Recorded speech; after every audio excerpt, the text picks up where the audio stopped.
Good afternoon, this is Coach Jay Barnes over at Leg YMCA, and today we're going to go over 5 videos that help develop the glute strength for the posterior chain.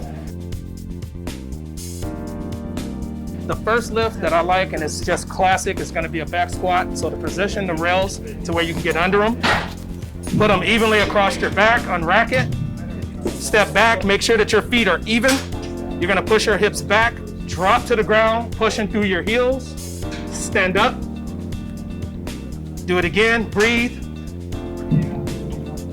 Come up and walk it back in. This is a great lift, not only to develop the glutes, but it also develops the core because it's a structural lift and it's one of the primary lifts for the glutes.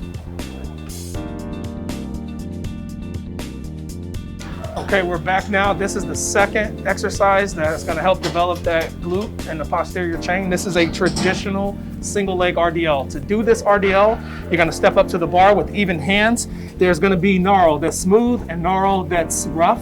I like to grab right in between where my thumbs are, in between the two. You're going to stand up, keeping them shoulders back.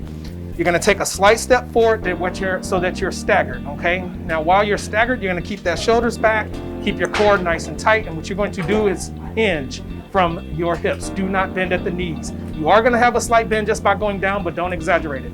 You're going to bend, let the bar give you balance. From there, keeping your shoulders back, your head up, pull from the ground, step in.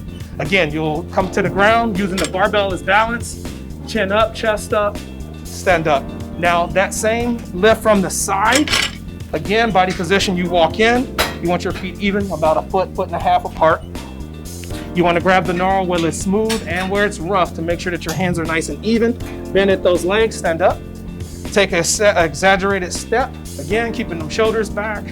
Dive, letting that bar give you balance. Lift that back leg, that's part of that lift. Pull from the floor, step in.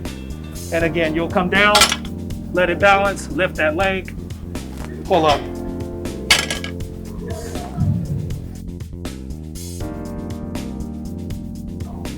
Our third lift is going to be what's called a Bulgarian split lunge. Now the key to getting into this lunge is making sure that your knees are not over your toes, but that your knees are behind your toes. So what you want to do, and you can do this one or two ways.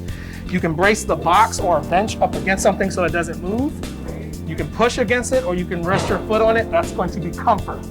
I like to personally push against it, and what you're going to do is you're going to step out.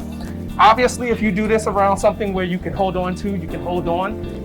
Just like any lunge, you want to keep your chest tall. You don't want to lean forwards. When you come into this lunge, you are pushing both your glute back and this foot and heel straight down. So when you look down, you can see your toes.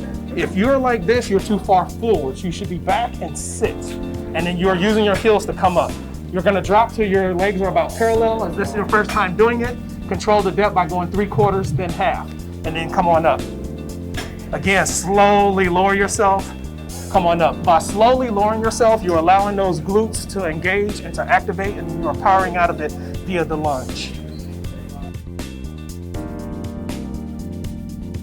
Our fourth lift is called the Glute March. And this Glute March is going to be done off the Bosu ball.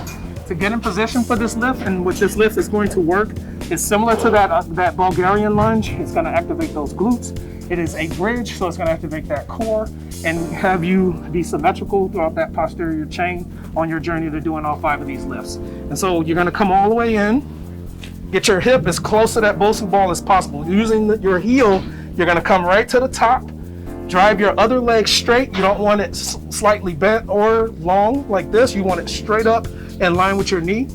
Planting your hands on the ground, keeping your head and neck on the ground. You're going to drive with your heels up and then control your body coming down. Don't drop.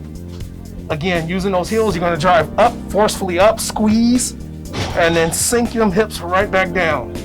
Fire up, sink those hips, come on back down. And again, this lift is called the Glute March or Glute Bridge.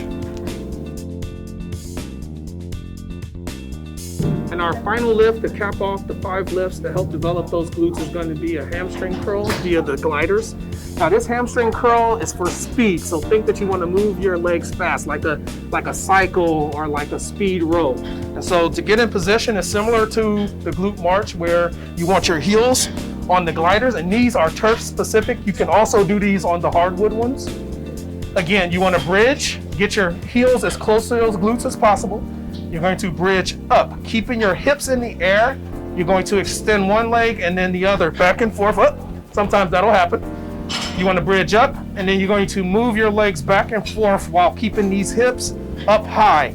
And typically, you want to run with it once you get control of it. Just like that, keeping those hips up, bring yourself down.